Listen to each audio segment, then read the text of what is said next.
दर्शकों, स्वागत है आपका विदिशा एमटी न्यूज में। मैं हूं कृष्णकांत सिंघारिया। अब देखते हैं दिन भर की खास खबर। शासकीय उत्कृष्ट विद्यालय की कक्षाओं में लगे प्रोजेक्टर, सभी विषयों का अध्ययन कराया जाएगा। विद्यार्थियों को मिलेगा आधुनिक शिक्षा का लाभ।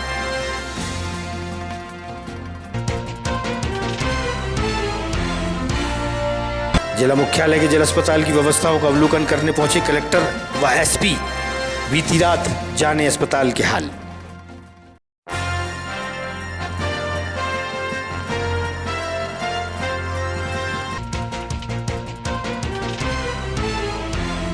और 1 सितंबर को आएंगे केंद्रीय मंत्री। आगमन की तैयारी को लेकर हुई बैठक, कलेक्टर व एसपी सहित विधायक व पार्टीजन रहे मौजूद।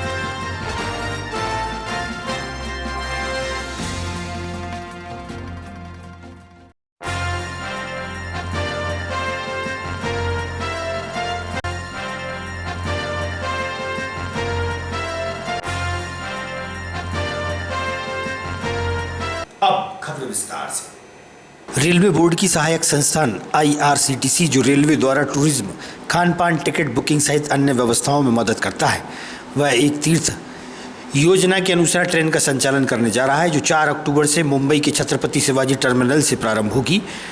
10 रात और 11 दिन के इस तीर्थ यात्रा के टूर में छत्रपति शिवाजी टर्मिनल, कल्याण, पुणे, दौड़, मनमाड़, भुसावल, खंडवा, इटारसी, भोपाल के बाद विदिशा को भी इसमें शामिल किया गया है। इसके बाद यह ट्रेन बीना, झांसी, ग्वालियर, आगरा, कैंट, निजामुद्दीन से होते हुए हरिद्वार तक जाएगी। इसके बाद ऋषिकेश, रुद्रप्रयाग, केदारनाथ, जोशीमठ, बद्रीनाथ, कार्तिक स्वामी धाम में दार्शनिक स्थलों का भ्रमण कराया जाएगा। यात्रियों को इसके लिए 56,000 प्रति व्यक्ति का खर्च उठाना होगा, जिसमें ट्रेन का टिकट, ट्रेन में खान पान, ट्रेन से उतरकर बस का किराया, होटल का किराया, यहाँ तक कि केदार धाम से हेलीकॉप्टर का किराया भी इसमें शामिल है। आज विदिशा प्रेस क्लब संघ कार्यालय में आयोजित प्रेस कॉन्फ्रेंस के दौरान IRCTC के क्षेत्रीय कार्यालय के संयुक्त महाप्रबंधक राजेंद्र बोरवन, उनके साथी पंकज तिवारी ने इस यात्रा और पर्यटन ट्रेन के बारे में जानकारी दी। उन्होंने बताया कि इस ट्रेन के माध्यम से 300 यात्रियों को बुकिंग कर ले जाया जाएगा। उन्होंने यह भी कहा कि पूरी ट्रेन में 300 यात्रियों की सुरक्षा देखभाल के लिए 80 से लेकर 150 व्यक्तियों का स्टाफ भी मौजूद होगा। तीनों समय नाश्ता, खाना ट्रेन में ही उपलब्ध होगा। अन्य सुविधाएं भी दी जा रही हैं। डॉक्टर आदि की व्यवस्था भी ट्रेन में रहेगी। सबसे अहम बात यह है कि इस प्रकार की यात्रा के लिए जो खर्च बताया गया है, उसे सामान्य तौर के मुकाबले काफ़ी सस्ता होने का दावा किया गया है। साथ ही साथ इसके लिए 1 साल की EMI पर भी पैकेज लिया जाए। ट्रेन का नाम है मानस खंड एक्सप्रेस। मैं इसका थोड़ा सा आपको ब्रीफ देना चाहूँगा कि IRCTC और उत्तराखंड टूरिज्म में हम लोग के बीच में MOU हुआ है, जिसमें उत्तराखंड टूरिज्म ने बोला कि हम टूरिज्म को, मतलब लोगों को उत्तराखंड में बुलाना चाहते हैं विभिन्न भाग से भारत के, तो क्या किया जाए। तो हम लोगों ने एक प्रस्ताव दिया था कि जो भी ट्रेन है, इसमें ट्रेन हमारे पास में है, ट्रेन IRCTC की अपनी ट्रेन है, भारत गौरव ट्रेन। ऐसी 11 ट्रेन हम लोगों ने परचेज करके अपनी ट्रेन बनाई हुई है, जो अल्ट्रा मॉडर्न मॉडिफाइड ट्रेन है। मतलब इसकी सीट अलग है, नॉर्मल ट्रेन से अलग है। इसमें पेंट्री कार लगी हुई, खान पान का, जिसमें 800 आदमी का खाना, तीनों टाइम का एकदम गर्मा गर्म खाना हम दे सकते हैं। एकादशी के अवसर पर वैशाली बिहार से श्री खाटू श्याम के दर्शनों के लिए बड़ी संख्या में भक्त और श्रद्धालु पहुंचे। खाटू श्याम के दर्शन कर धर्म का लाभ लिया गया। एकादशी के दिन ग्रामीण भी निशान यात्रा लेकर श्री खाटू श्याम के मंदिर पहुंचे थे।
शासकीय उत्कृष्ट विद्यालय में सभी कक्षाओं में विद्यार्थियों के लिए आधुनिक शिक्षा प्रणाली के तहत नया नवाचार के साथ प्रोजेक्टर लगाए गए हैं। सभी विषयों की पढ़ाई अब शिक्षकों द्वारा प्रोजेक्टर के माध्यम से कराई जाएगी। सभी विषयों की पढ़ाई करने में बच्चों को आसानी रहेगी। Augmented reality and virtual reality, इसमें जब हम इसको हिसाब से हम देखते हैं, हमें चित्र कैसे दिखाई देते हैं, 2 डायमेंशन दिखाई देते हैं। जब इसको वर्चुअल रियलिटी और ऑगमेंटेड रियलिटी में देखते हैं तो ये 3 डायमेंशन दिखाई देते हैं।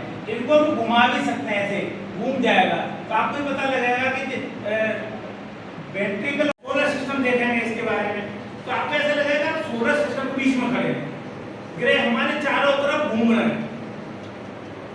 और ये पहला अपना विद्यालय है जिसमें इस वर्चुअल रियलिटी और ऑगमेंटेड रियलिटी का प्रयोग किया जा रहा है और सारे बच्चों को सारी क्लासेस को एक-एक करके इसमें आने का मौका मिलेगा और सबको मेरे पास 50 के पूरे बच्चों के लिए नहीं, एक पूरी क्लास के लिए करना है। यानी कि ये को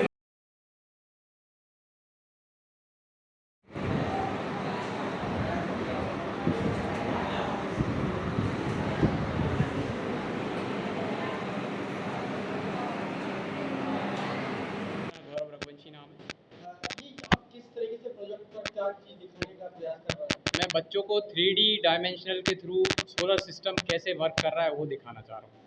ये आप देख रहे हैं, जैसा कि आपके सामने दिख रहा होगा, ये 3D आपको सोलर सिस्टम दिख रहा है। सारे सन के चारों तरफ प्लानेट है ना, जो वो सराउंडेड कर रहे हैं ना, घूम रहे हैं। छात्रों को क्या बेनिफिट होगा? छात्रों को रियलिटी महसूस होगी कि हाँ वाकई में हम अभी तक तो सुनते आ रहे थे पर अभी इसमें जाके हम महसूस करेंगे कि हाँ ऐसा कुछ होता है। तो ये जिले में पहला स्कूल है? जिले में ये पहला स्कूल है और सभी सब्जेक्ट्स के हम टॉपिक वाइज यहाँ पे प्रोजेक्ट्स बना सकते हैं और बच्चों को अपनी 3D डायमेंशनल के थ्रू दिखा सकते हैं। ओके। मेरा नाम आदित्य विश्वकर्मा है, मैं कक्षा 10 का छात्र हूँ। जी, क्या करना चाहते हैं आप? सर मैं बड़े होकर साइंटिस्ट बनना चाहता हूँ। साइंटिस्ट बने? जी सर। इसमें कुछ साइंस के बारे में इसमें सिखाते हैं? जी सर, साइंस क्या सीखा आपने इसमें? सर इसमें हमने मतलब हर तरह की जो भी हम चीज़ इसमें देखना चाहते हैं, हार्ट के बारे में, सोलर सिस्टम के बारे में और बाकी कई भी चीज़ें जो हम जानना चाहें, अणु परमाणु, मतलब जो भी हमें सीखना हो तो हम इसमें 3D में देख सकते हैं और इसमें सीख सकते हैं। हमें बिल्कुल इसमें रियलिटी महसूस होती है कि हम उसी चीज़ के अंदर जा चुके हैं, उसी चीज़ को हम गहराई से सीख सकते हैं। चंद्रयान के बारे में? सर इसमें हम चंद्रयान के बारे में भी सीख सकते हैं कि वो कैसे वर्क करता है, वहाँ पे कैसे वो पहुँचा है। मतलब हमें ऐसा लगेगा कि हम उसके चंद्रयान यहाँ पर उतर रहा है और हम वहाँ पर खड़े होकर उसको देख रहे हैं। अब्दुल कलाम के बारे में जानते हैं? जी सर, अब्दुल कलाम। क्या है थे? सर अब्दुल कलाम एक वैज्ञानिक थे जिन्हें हम मिसाइल मैन के नाम से जानते हैं। मेरा नाम लक्ष्मी रोधी है, मैं कक्षा 10 की छात्रा हूँ। जी, कौन सी स्कूल में पढ़ते हैं? मैं उत्कृष्ट विद्यालय विदिशा में पढ़ती अभी हूँ। कौन सा सब्जेक्ट है आपका? सर अभी तो 10th है मेरी। नहीं, सब्जेक्ट क्या सीख रही हैं आप? सर अभी IT में हम ये 3D डायमेंशन सीख रहे हैं। यहाँ पर हमको 3D की तरह बताया जाता है कि हार्ट कैसे काम करता है और उसको महसूस कर सकते हैं कि वह कैसे काम करता है। क्या बनना चाहती हैं? सर मैं मेजर बनना चाहती हूँ इंडियन आर्मी में। इंडियन आर्मी के बारे में दिखाते हैं यहाँ पर? यस सर, अगर कर सकें तो दिखाते हैं। सर यहाँ पर नया क्या प्रोजेक्ट लॉन्च किया गया है? किस तरीके से अपन किन विद्यार्थियों को किस तरीके से अपन उनको पढ़ाने का कार्य कर रहे हैं? ये विद्यालय उत्कृष्ट विद्यालय विदिशा है। यहाँ पर AR VR नया प्रोजेक्ट शुरू किया गया है। इसमें बच्चों को ऑगमेंटेड रियलिटी और वर्चुअल रियलिटी के हिसाब से पढ़ाया जाएगा और ये सारे सब्जेक्ट्स के लिए है, बायोलॉजी के लिए है, मैथमेटिक्स के लिए है और सोशल साइंस के लिए है। और सारी हमें जैसे हार्ट का हमको पढ़ाना है तो हार्ट की 3 डायमेंशन स्ट्रक्चर्स इसमें आती हैं। हमारे पास 50 इसके किट हैं। 50 बच्चों को हम एक साथ रियलिटी का अनुभव करा सकते हैं, जिससे बच्चे वास्तव में सीख पाएंगे कि वास्तव में हार्ट कैसे काम करता है, सोलर सिस्टम कैसे काम करता है, ग्रह कैसे चक्कर लगाते हैं। उन्हें वास्तव में रियलिटी महसूस होगी कि हम उसी क्षेत्र में खड़े हैं जहाँ पर वो काम हो रहा है। जैसे कि अगर बात करें इतिहास की, अगर बच्चे हैं उनको जैसे उदयगिरी या लौंडी का पहाड़ दिखाना है या पहाड़ी दिखाना है तो छात्र वो नहीं, अब इसमें ये सुविधा उपलब्ध है कि हम वहाँ की वर्चुअल रियलिटी लेके आएँ और हम अपने अपलोड करें और बच्चों को वहाँ आराम से दिखा सकते हैं, उसके 3 डायमेंशन आराम से दिखा सकते हैं। ये सबके हित के लिए है और सारे सब्जेक्टों के हित के लिए, और बच्चों को रियलिटी फील करके वो बहुत जल्दी सीख सकते हैं। हाँ, होम साइंस की अगर बात करें तो होम साइंस में अगर हमें कोई रेसिपी सिखानी है, हमें किसी फलों के बारे में बात करनी है, तो उसका हम उसको कर सकते हैं, सारे सब्जेक्ट के लिए। शुक्रवार की रात को कलेक्टर रोशन कुमार सिंह व एसपी दीपक कुमार शुक्ला द्वारा जिला मुख्यालय के जल अस्पताल की व्यवस्थाओं को औचक निरीक्षण किया गया। अस्पताल की व्यवस्थाएं चाक चौबंद रहें, अव्यवस्थाएं ना हो, मरीजों का उचित और सही उपचार हो, इसी उद्देश्य को लेकर कलेक्टर व एसपी द्वारा दौरा किया गया था।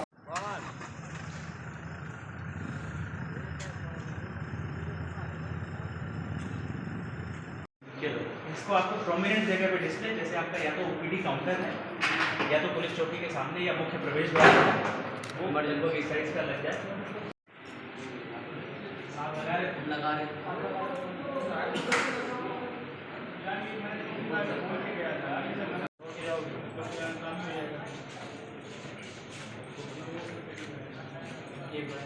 अच्छा, क्या क्या आता है ट्रेनिंग में?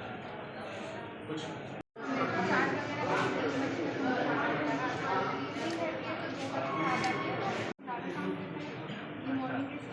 जो मिल रहा है उसका नाम नहीं है और जिसका नाम है वो मिल नहीं रहा है। ठीक है, ये यूनिक हो गया। ये अच्छे लोग आ रहे हैं, ये देखिए ये भीड़ उसी की है।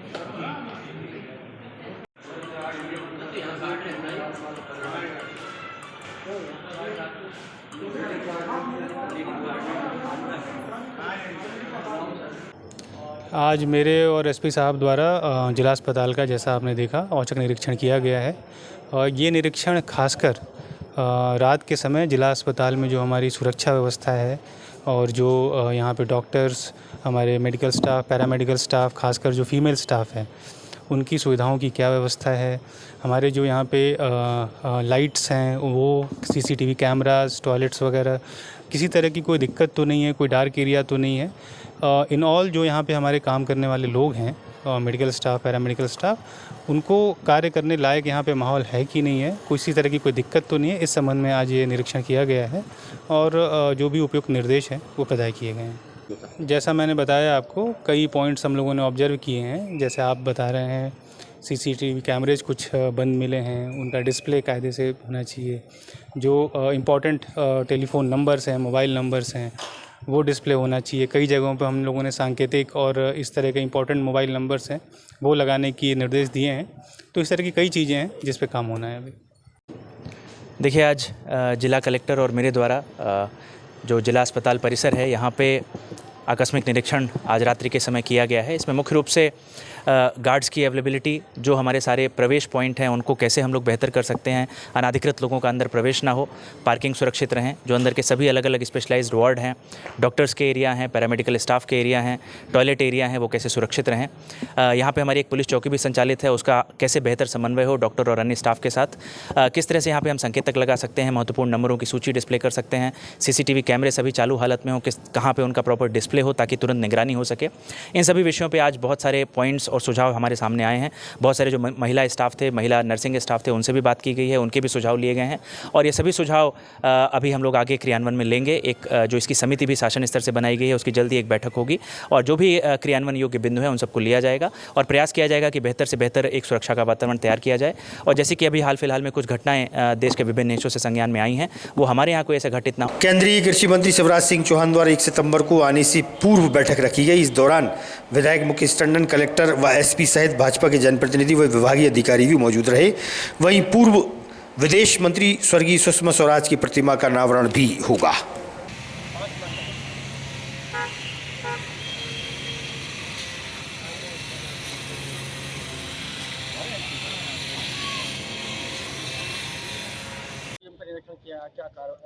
देश के यशस्वी कृषि मंत्री जी का मंत्री बनने के बाद पहली बार आगमन हो रहा है। पूरा शहर उत्साहित है, सारे सामाजिक संगठन उनका स्वागत अभिनंदन करना चाहते हैं। नगर पालिका परिषद द्वारा भी उनका नागरिक अभिनंदन का कार्यक्रम आयोजित है। साथ में देश के यशस्वी प्रधानमंत्री श्रीमान नरेंद्र मोदी जी की जो महत्वपूर्ण जो योजना है लखपति दीदी, उनका भी कार्यक्रम यहाँ पर 4 बजे आयोजित होने वाला है। प्रशासनिक दृष्टि से पूरा जिला प्रशासन ने यहाँ पर व्यवस्थाएं देखी हैं। निश्चित रूप से विदिशा शहर से जो जुड़ाव माननीय आदरणीय भाई साहब का रहा है, देश के कृषि मंत्री, ग्रामीण एवं विकास मंत्री का, जन जन के वे चाहते हैं और पूरा शहर उत्सुकता के साथ उनके स्वागत के लिए आते हैं। ऑडिटोरियम में आपने जो निरीक्षण किया है, क्या तैयारी चल रही है यहाँ पर? माननीय कृषि मंत्री जी यहाँ आ रहे हैं, एक कार्यक्रम है लखपति दीदी का, और पूर्व विदेश मंत्री सुषमा स्वराज जी की मूर्ति का अनावरण है और उनका नागरिक अभिनंदन भी रखा गया है विदिशा नगर पालिका और पूरी विधानसभा की तरफ से, क्योंकि वो पहली बार मंत्री बनने के बाद पहली बार विदिशा पधार रहे हैं, इसलिए सब विदिशा वासियों की तरफ से जो है उनका एक नागरिक अभिनंदन भी यहाँ पे किया जा रहा है। उसकी सब हम इंतजाम देखने के लिए यहाँ पे आए। केंद्रीय कृषि मंत्री व विदिशा लोकसभा संसदीय क्षेत्र से सांसद शिवराज सिंह चौहान 1 सितंबर को विदिशा आ रहे हैं। शहर की सड़कों पर यातायात व्यवस्था बनाने के उद्देश्य से सिविल लाइन क्षेत्र में रोड किनारे पर रखी पान ठेले व गुमटियों को नगरपालिका द्वारा हटाया गया।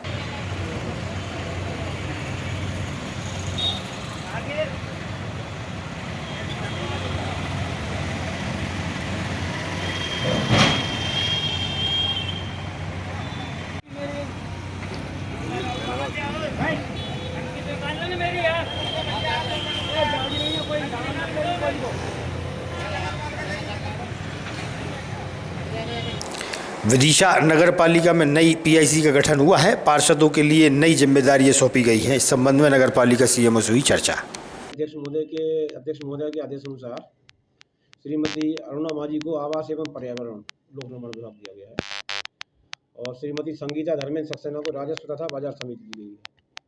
श्रीमती रोशनी सूरज किरार जी को शिक्षा महिला एवं बाल कल्याण समिति का प्रभार दिया गया है। श्री कपिल साहू खाद्य एवं नागरिक आपूर्ति पुनर्वास एवं नियोजन समिति, श्रीमती सोनल कौशल अग्रवाल स्वास्थ्य तथा अस्पताल समिति, श्रीमती कंचन तीरथ प्रताप सिंह जी दरबार जलकार समिति, श्री लीलाधर लोधी विधि सामान्य एवं सामान्य प्रयोजन समिति। क्या इनके बनाए जाने से नगर पालिका में कुछ कार्यों में गति प्रदान होगी, मिलेगी क्या? बिल्कुल आएगी, गति क्यों नहीं आएगी। उनके जो दिशा निर्देश रहेंगे, पीआईसी का जो अधिकार क्षेत्र है, जो दिशा निर्देश देंगे उनके अनुसार काम। आज की खबरों को देते ही पर विराम। आगामी खबरों के लिए आप देखते रहिएगा विदिशा न्यूज़। नमस्कार।